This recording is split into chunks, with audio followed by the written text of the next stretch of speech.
Would you please pray with me?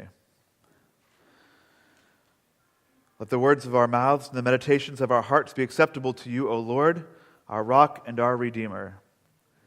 Amen. I should have prayed for Emily and I not to be super anxious about this thing that's in front of us, but we prayed that in the sacristy. So last summer, what month was it last summer? May. So it was more like the spring. Good memory, Mike. Bad start. Last May, Emily had her, it was a senior exhibit, thesis exhibit. It was at the train station in Beaver County, in Beaver, and she showed these 9 images that she had created, and then a big thumbprint. And many of the folks here went to the exhibit and saw these images. And I went, and I saw these images and was just overwhelmed by them. I was struck to my core about these images. They resonated so deeply within me that it was just overwhelming. And all of you were around, and my kids were around, and I was holding them and putting them back down and making sure that they weren't knocking over the images, and it wasn't the best moment ever to totally soak them in. So I went back again later that week, and there was very few people there that time, and it was perfect. And I walked around, and I looked at each of the images and soaked them in even more, and I had a number of emotions as I looked at them, and one thing became really clear to me as I was looking at them. I thought to myself, these would be amazing to use at church in our worship so that we could talk about them and they could speak to all of us. So here we are. There are 9 images, and I have 9 preaching moments here in Lent. 4 Sundays, and 5 Wednesday nights or something. It works out so there's 9. And there's 9 images, which also works out. And so a few ground rules about these preaching moments. We will not be looking at these images and trying to figure out what Emily was thinking when she made them. We will not be trying to figure out what her story is behind these images. In fact, I didn't even ask her what her story was or why she did these or what she was trying to convey. All I know is that the title of this one is called Covered in Anonymity. And I will struggle with that word all morning long. That's all I know about it with her. And I told her what I was thinking of doing with it so that she wouldn't be crazy wigged out by me. The point, I think, and this might change over our 9 sessions, is for us to look at these images and wrestle with them and see ourselves in these images. To see where they touch us. To see what they say about us. I heard a few people in the days after Emily's exhibit say, "Oh man, I looked at those images and I just felt so bad for her. And she must just be going through some really bad stuff." And I thought to myself, well, maybe, but I looked at them and thought, how it speaks to me and the rough places I've been in my life and the struggles that I have had in my life. And so that's the invitation before us over these 9 sessions. Not to think about what Emily's going through, but to think about what we're going through as a community and as individuals in this community. So, I invited you all to come up and take a look at this image. If you had the opportunity to do that, what did you see? What jumped out at you? This is a dialogue point. Monologue so far, dialogue point now. It'll be monologue in a moment here, but dialogue now. What did you see? The truth? Is that what you said, the truth? I can handle the truth. I want the truth. I didn't see it first. I saw it as religious because we're in a church. Mm-hmm, we are. Connected to the wood being the truth, the cross. And I connected to the blood of Jesus. Yes. Because we're preparing for his crucifixion, that was the opening. A very Lenten sort of way of approaching that. Perfect. I love that. I had not thought to look at it that way. That's brilliant. Yeah. So let me also say that the beauty of artists and artistry, whether it be poetry or music or images or painting or sculpture, is that there's so much opportunity for us to look at our own stories and look at them in different ways. There is no right answer for these questions. That's why we don't care what Emily's story is necessarily as we look at this. We care about Emily's story because we care about Emily. But it means something different to all of us, and it's all right. What else did you see? Yeah, Fred. My first impression when I seen that, even in the train station, was he was risen. And that's what's The empty shroud. Yeah. He imagined the resurrection, saw the shroud that was empty. Yeah.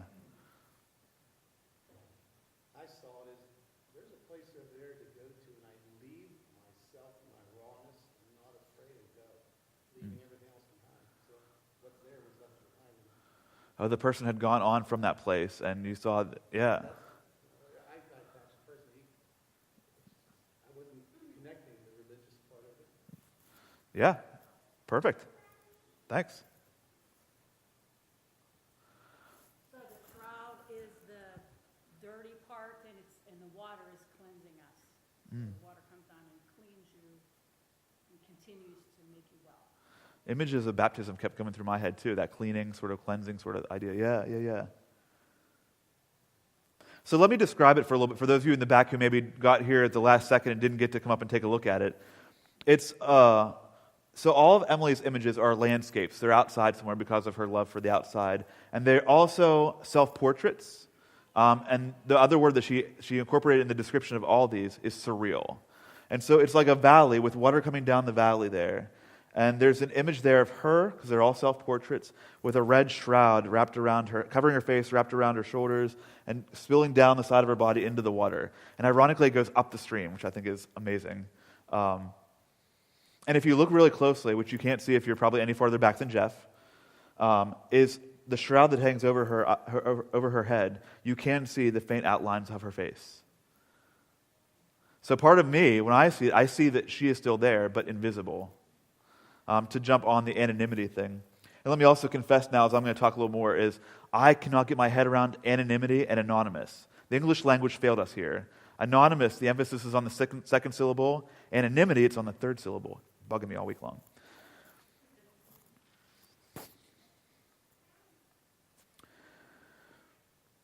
So this week, as I continue to look at this image, I looked at it for all different ways. I listened to other people and their way of looking at it. And then it occurred to me a couple days ago that what if I stopped and I imagined, this is very much an imaginative thing, what if I imagined this image from her perspective, from the perspective of the person behind the shroud, behind the cloak. Imagine yourself in that position, standing there in this little valley of woods, cool water running over your feet in constancy, this long red cloak covering your face, wrapped gently around your neck and head and spilling down alongside your body into the water. And as you stand there, you feel the cloak begin to get heavy as it absorbs the water pulling down, resting against your leg. You look down and you notice that your body cannot be seen. You're invisible. No one can see who you are. You can see the world, but the world doesn't really see you. And you see the world, but not as it actually is. You see it in scale of red, and only through the cloak. That which covers you also covers your very experience of the world around you. Your world is tinted with that which is enveloping you, both your head and your feet.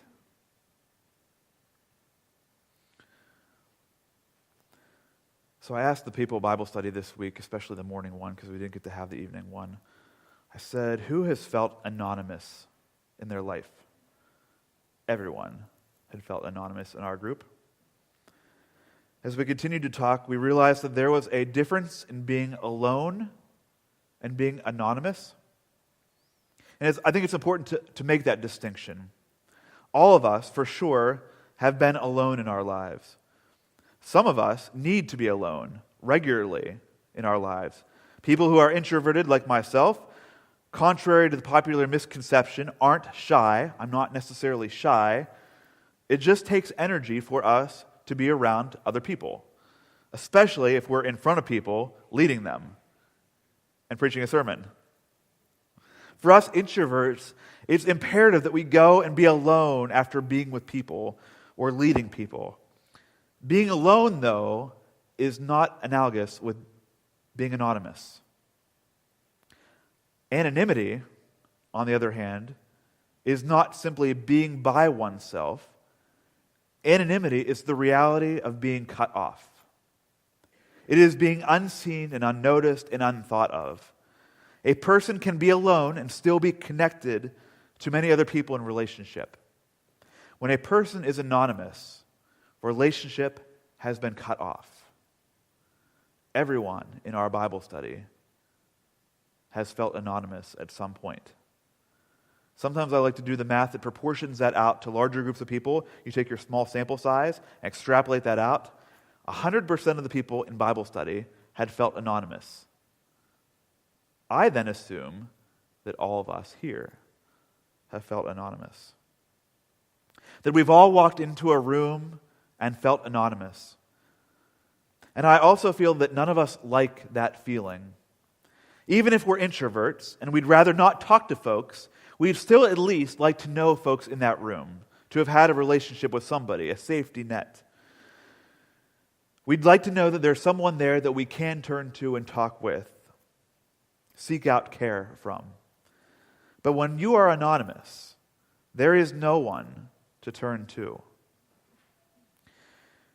It is important to say that all of these images that we will see today, the image today and the images that we'll see in the upcoming weeks, speak to our reality, some more than others, some more often than others.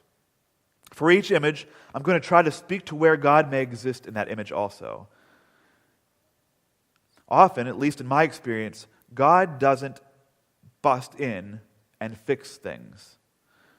So if we're talking about our feelings of anonymity, let me say that God might not just wave God's magic wand and fix that for us. So what does God do? I think God settles in and joins in that reality with us.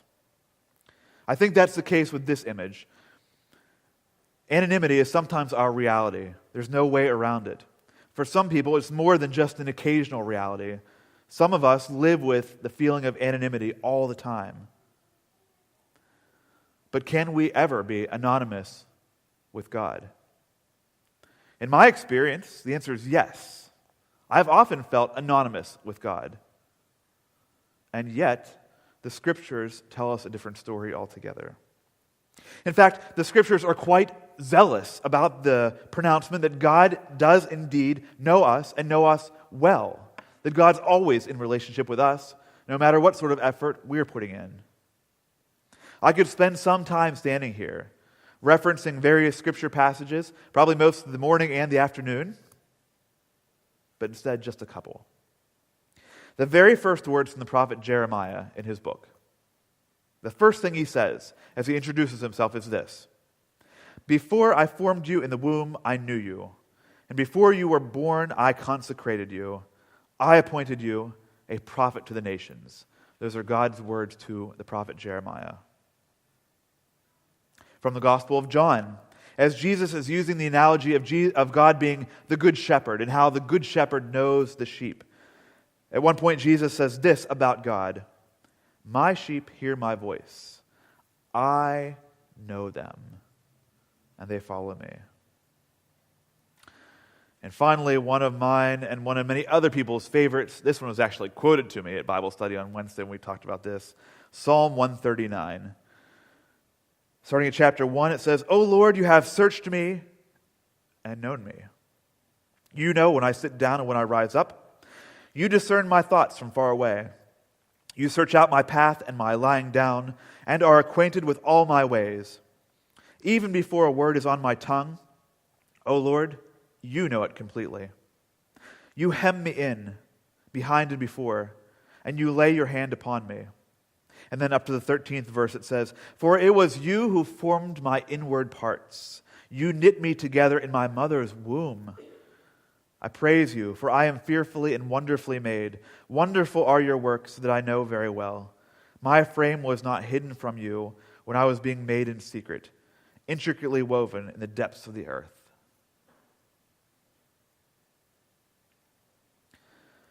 Anonymity with each other is reality, in my experience.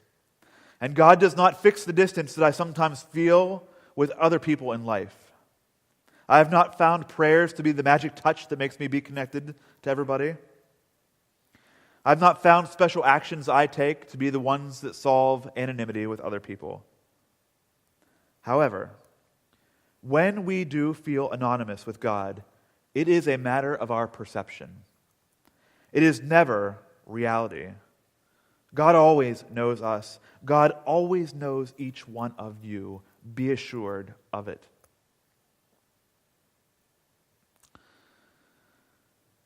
So after we have looked at these images and said a few words about them, at the end of each one of these reflections, we're going to have something of an extended period of silence, which is right now. Many of you already use silence in your daily lives with purpose. I know many of you do. We've talked about it. And I encourage you to use this time as you may already in your personal life. I don't mean to change that. But if you're not a person who uses silence in your daily life, allow me to give you a few suggestions on how to use the minutes in front of us. And they won't be overwhelming minutes, but some extended silence. I encourage you to close your eyes. To close your eyes and take some deep breaths. Relax your body. Allow yourself to be open to noticing. Allow this to be a time of openness to God. Know that your brain will work feverishly to think of stuff, because that's just what our brains do. It thinks over and over and over again. And your noticing, your quietness will be interrupted overwhelmingly. It's no big deal.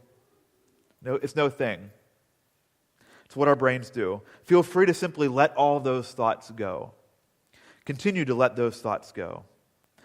And instead, continue to imagine the image for this day that we have in front of us. Hold it in your head and ask God what you ought to notice about this image.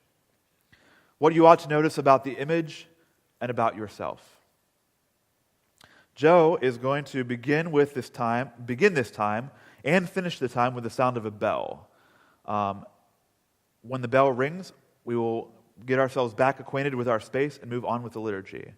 No one will have to watch the time because Joe will set it on a timer, and even he will be able to live into this moment.